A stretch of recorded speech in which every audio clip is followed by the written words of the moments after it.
Doctor గారు బాగా తాగి రోడ్డు మీద పడిపోయారండి. ఈ పక్కనే గెస్ట్ హౌస్ ఉంటే లోపల పడుకోబెట్టామండి. డాక్టర్ గారు లేవండి,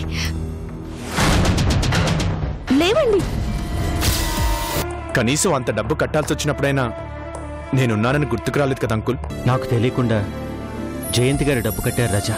ఆ విషయం వదిలికి తెలిస్తే తట్టుకోలేదని ఎవరికీ తెలియకుండా జాగ్రత్త పడ్డాం. ఆయన కష్టార్జితం అందరికీ చేరేలా చేయాలి.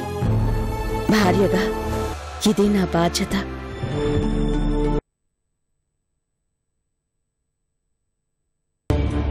పాప పెరిగే కొద్దీ తన ఇష్టాలకి విలువివ్వాలని ఏ కోర్టైనా చెప్తుంది.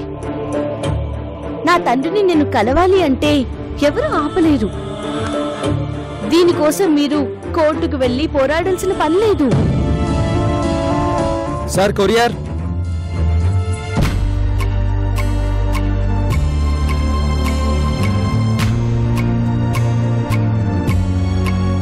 ఇక్కడ సంతకం పెట్టండి సార్.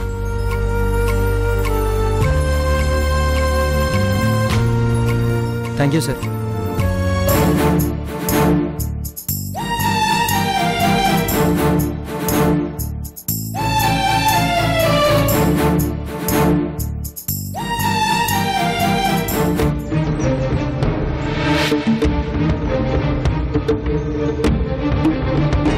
ఇది లాయర్ నోటీస్. లాయర్ నోటీసా? ఏమైంది? చూడు.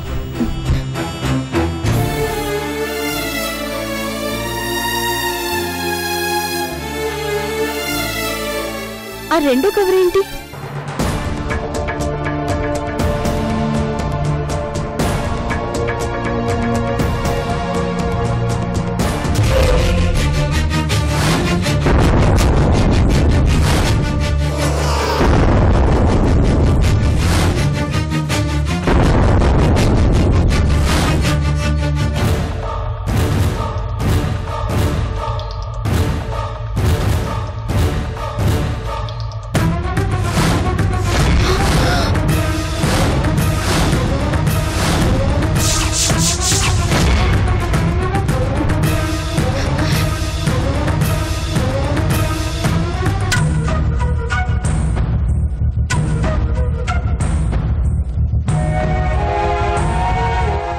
ఏమిటమ్మా ఇది?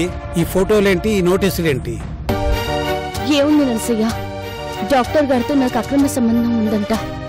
దీనికి సాక్ష్యంగా ఈ ఫోటోలు. వీటి ఆధారంగా విడాకులు కావాలని లాయర్ నోటీస్ పంపించారు. చూడు.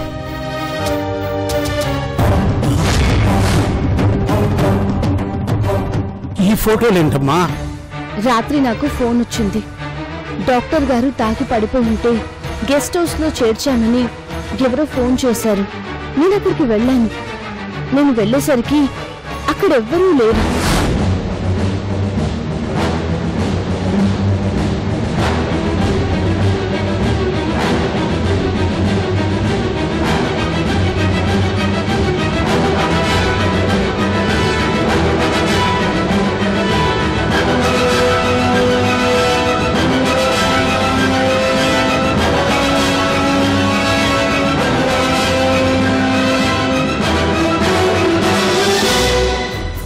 పడున్న డాక్టర్ గారిని పైకి లేపబోయి తూలి పడ్డాను. అప్పుడు ఎవరో ఫోటోలు తీసినట్టున్నారు. దుర్మార్గులు. వాళ్ళు అసలు మనుషులేనా? వాళ్ళకి ఇలాంటి పనులు చేయడానికి మనసేలా ఒప్పింది? అయ్యగారిని కన్న తల్లిలా చూసుకునే నీ మీద ఇలాంటి నిందలు వేస్తారా?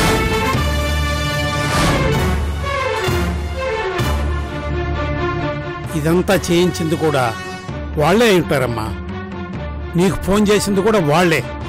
ఇదంతా ఓ పథకం ప్రకారం చేసి ఉంటారు. అవును బాబు, మీరు వెళ్ళింది లాయర్ గారింటికి కదా, మరి అక్కడికి వెళ్ళిన మీరు రోడ్డు మీద తాగిపడి ఉండటం ఏంటి? ఎవరో గెస్ట్ హౌస్లో చేర్చటం ఏంటి? చందుకు ఫోన్ చేసి ఈ ఫోటోలు తీయటం ఏంటి బాబు? ఇంతకీ ఆ లాయర్ ఎవరు? నాకు అంతా ఇప్పుడిప్పుడు అర్థమవుతుంది నర్సయ్య. చెప్తాను వాడి సంగతి. అయ్యా అయ్యా వద్దయ్యా, నా మాట వినండి అయ్యా, వద్దయ్యా. వెళ్ళని నర్సయ్య. అమ్మా, ఆవేశంలో అయ్యగారు ఏం చేస్తారో ఏమిటో. ఆ లాయర్ కి కొంచెం ట్రీట్మెంట్ ఇవ్వాలే. డాక్టర్ గారు వెళ్ళడం అవసరం. వెళ్ళనివ్వు.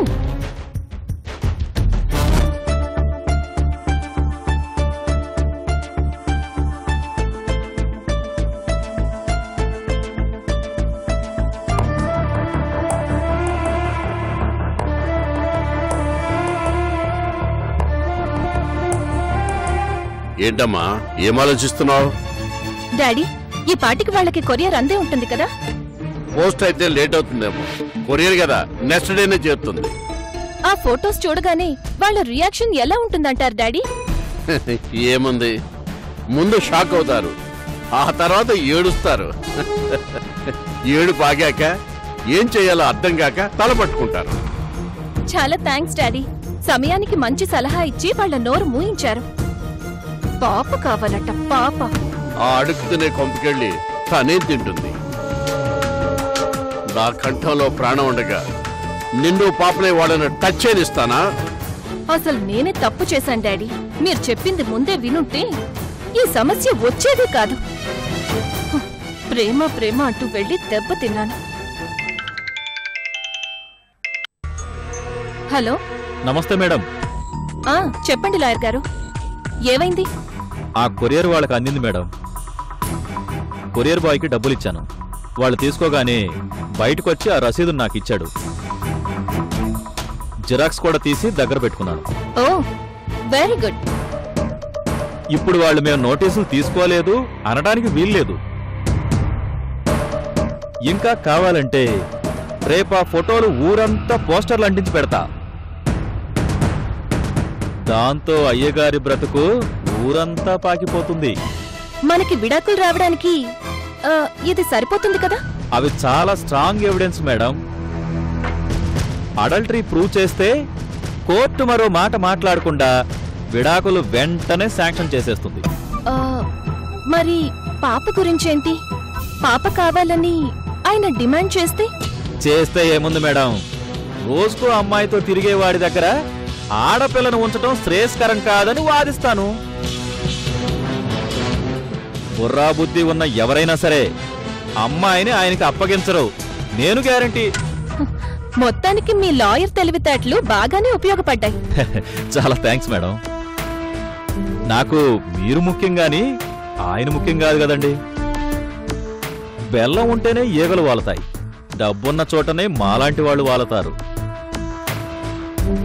అంతేగాని చక్రవర్తి లాంటి తాగుబోతులతో మాకు పనేంటి మేడం? సర్లేండి, డాడీతో చెప్పి మీ డబ్బు మీకు పంపిస్తాను.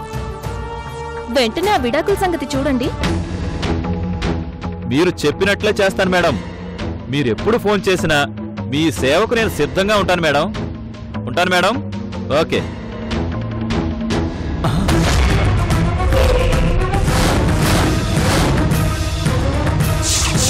సార్ సార్ మీరు మీరు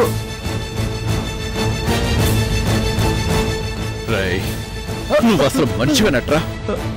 ఏ పరిస్థితుల్లో నీ దగ్గరికి వచ్చానరా? గుడికి వెళ్ళి దేవుడికి దండం పెట్టుకున్నానరా, నా కూతురు నాకు దక్కించమని.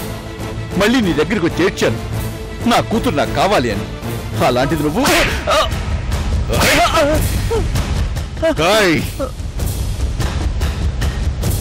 సార్ చక్రవర్తి గారు, నేను లాయర్ని. నన్ను మ్యాన్ హ్యాండిల్ చేస్తే కేసు అవుతుంది. మర్యాదగా వదలండి. నమ్మించి మోసం చేసావనా? లేక ఒక ఆడపిల్ల మీద నిందలు వేసావనా? లేదా ఫోటోలు తీసావనా? డాక్టర్లకి లాయర్లకి నిజమే చెప్తారా? ఎందుకంటే కాపాడతారని, అంతేకాని ఇలా నమ్మించి మోసం చేస్తారని కాదురా. నా కూతురు నాకు దక్కకుండా చేస్తావరా? నిన్ను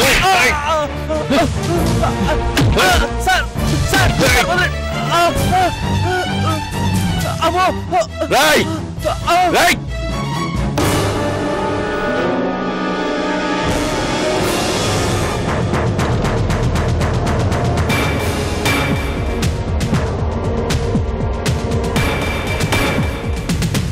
డాడీ, ఆ ఫోటోలు సరిపోతాయి కదా విడాకులు రావడానికి? ఎందుకు చాలవమ్మా? అడల్టరీ ప్రూవ్ అవుతుందని చెప్పారు కదా. ఒకవేళ అవి చాలకపోతే అవే ఫోటోలు మార్ఫింగ్ చేయించి ఇంకా దరిద్రంగా తయారు చేద్దాం. అవి చూసిన తర్వాత విడాకులకి ఏం చేస్తారు? అవన్నీ చూసుకుంటాక నేనున్నాను. You don't worry. అవును, ఎంత నీచానికి దిగజారడానికి నువ్వు ఉన్నావు కదా.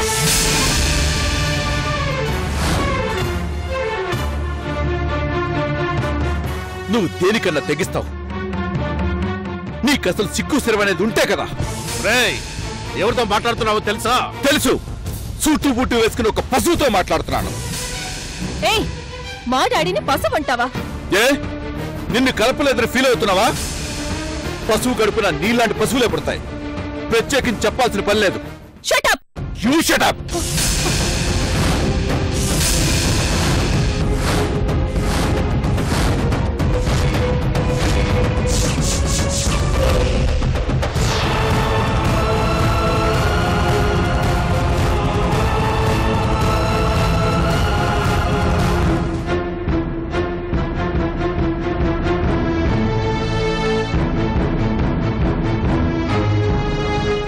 తెగిస్తే నేను మీకంటే ఎక్కువగా అరవగలను. నేనొక్కసారి వివేకం కోల్పోతే మిమ్మల్ని కాపాడడానికి ఎవడు ముందుకు రాలేడు. ఛీ! మీరు మనుషులేనా? రండి అత్తయ్య, రండి. అసలు ఇలాంటి మనిషిని ఇంతకాలం ఎలా భరించారు? ఎలా కాపురం చేశారు? ఏ కోణంలో అయినా మనిషి లక్షణాలున్నాయా? ఇతను ఒక జంతువు. ఈ జంతు వికృశాస్త్రాలు ఎలా ఉన్నాయి చూస్తారా? చూడండి.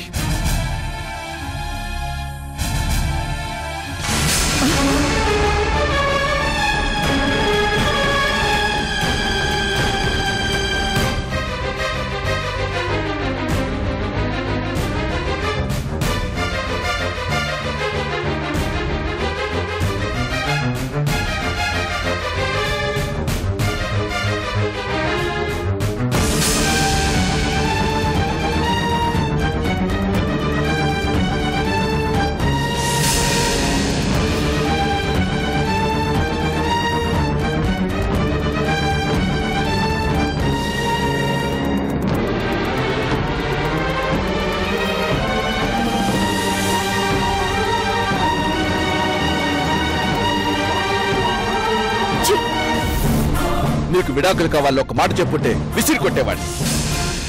దానికి ఇంత నీచానికి దిగజారాలా? ఆ లాయర్ గాడి ఉసుకొలిపి ఇంత నాటకం ఆడించావు. తాగిపడి ఉన్న ఇంటికి తీసుకెళ్ళడానికి వచ్చిన చందు మీద చింత పెద్ద నింద వేశావు. అక్కడ కెమెరాలు పెట్టడం కాదురా, నేను నీ కూతురు. ఛా! వయసు రాగానే సరిపోదు, కాస్త బుద్ధి జ్ఞానం ఉండాలి. మనిషి ఎలా ఉండాలో ఎలా బతకాలో చందు దగ్గరికి వచ్చి నేర్చుకో, తెలుస్తుంది. చే సంబంధం లేని నన్ను మామూలు మనిషిని చేయాలని ప్రయత్నించింది. నా కూతురు కోసం అలమటిస్తుంటే పింకీ నాకు చూపించి నాకు ప్రాణం పోసింది. ఈ దుర్మార్గాన్ని క్షమించి కాపురం చేయమని ప్రాధేయపడింది.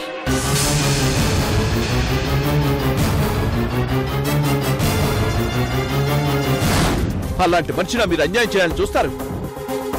తన మీద ఇంత నింద వేశారు. చంపేస్తాను. చందు మీద ఏగవాలినా నాలోని రాక్షసుని చూస్తారు. జాగ్రత్త.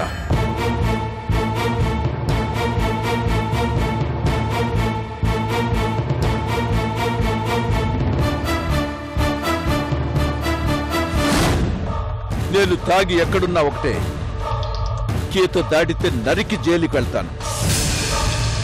గుర్తుంచుకోండి, చందు దేవత. ఆ దేవత కాళ్ళు కడగడానికి కూడా మీకు అర్హత లేదు. ఆ లాయర్ గారికి చెప్పండి, ఈ ఫోటోలు అడ్డం పెట్టుకుని ఏదైనా అల్లరి చేశాడో మీ ప్రాణాలు గాల్లో కలిసిపోయినట్టే. జాగ్రత్త.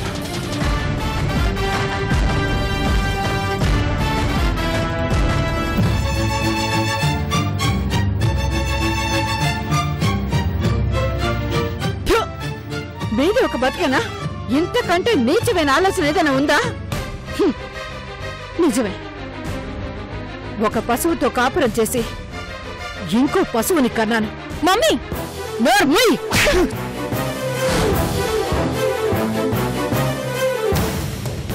ఆ పిల్లని ఫోటో తీయడం కాదే, రేపు నీ ఫోటోలు తీసి నడిబజార్లో పెడితే అప్పుడు తెలుస్తుంది.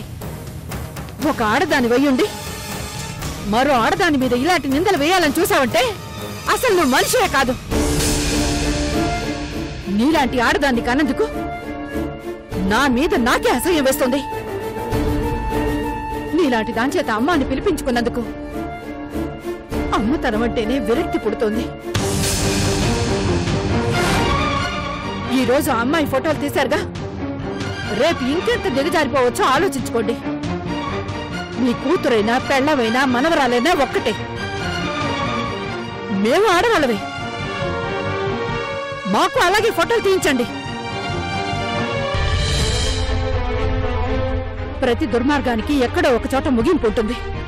అదిగో మీ దుర్మార్గానికి ముగింపు నా అల్లుడి రూపంలో మేల్కొంది. మంచితనం ప్రశ్నించడం మొదలు పెడితే మీలాంటి దుర్మార్గుల దగ్గర మాట్లాడడానికి సమాధానం ఉండదు. ఆ మంచితనం తిరగబడితే సర్వనాశనం అయిపోతారు, ఆ ప్రవాహంలో కొట్టుకుని పోతారు. నీది ఒక జన్మ.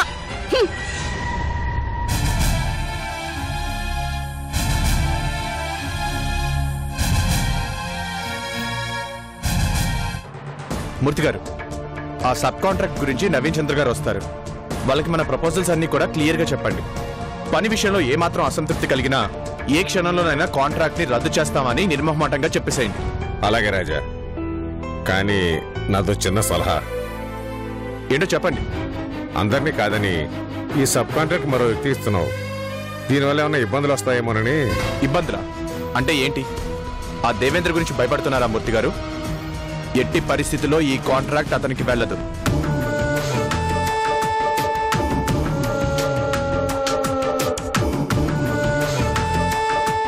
నమస్కారం సార్ రాజా గారు.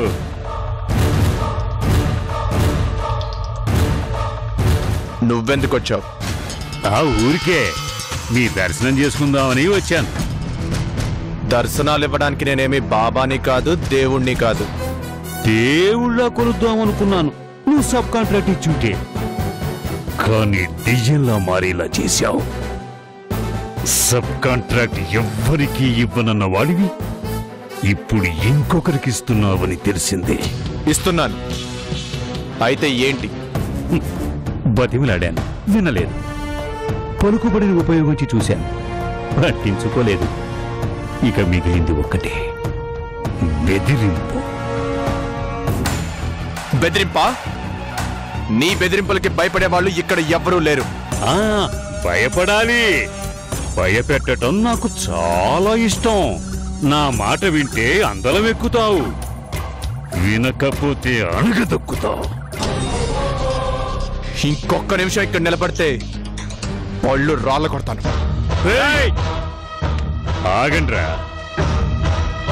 కుర్రాడు కదా, ఉడుకు రక్తం అలా ఉరకలు వేస్తూ ఉంటుంది.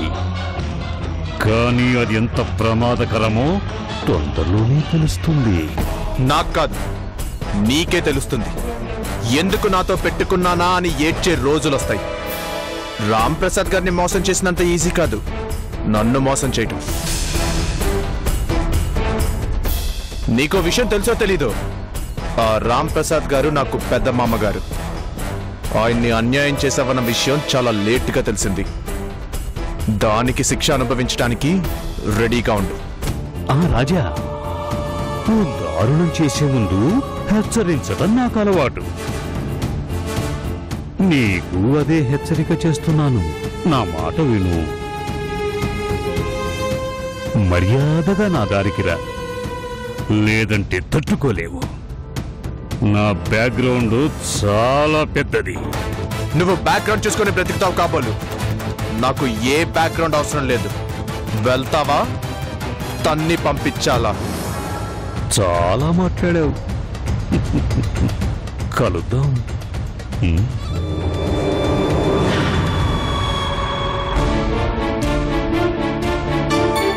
ఏంటి రాజా, ఏంటి ఆవేశం? అవసరం మూర్తి గారు. ఇలాంటి కుక్కల్ని కంట్రోల్ చేయాలి అంటే ఈ ఆవేశం చాలా అవసరం. అయినా మనం ఈ బిజినెస్ రంగంలోకి రావడానికి ముందు ఏ రౌడీ బ్యాక్గ్రౌండ్ నుంచి వచ్చామో మర్చిపోయారా మూర్తి గారు? వీళ్ళంతా మన ముందు బచ్చగాళ్ళు. దాని గురించి భయపడకండి.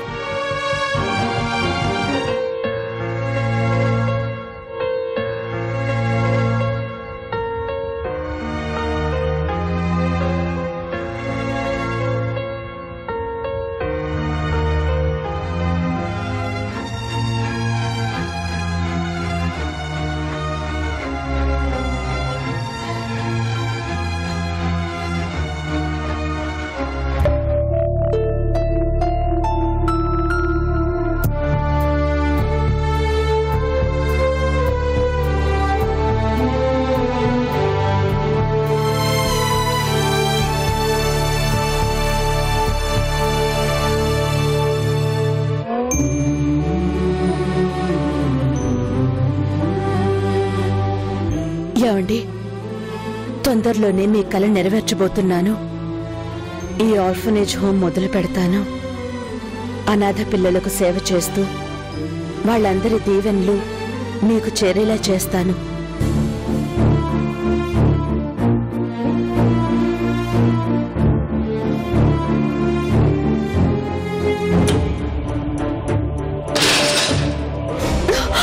అయ్యో,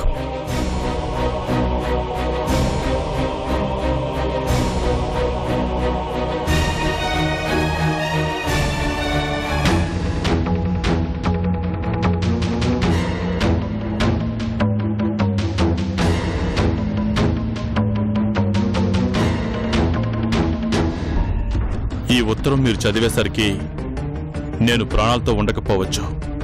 ఎవరికి దొరుకుతుందో తెలియదు, కానీ దొరికిన రోజు మాత్రం నా చావు గురించి అందరికీ అర్థమవుతుంది. నాది మామూలు చావు కాదు, ఆత్మహత్య.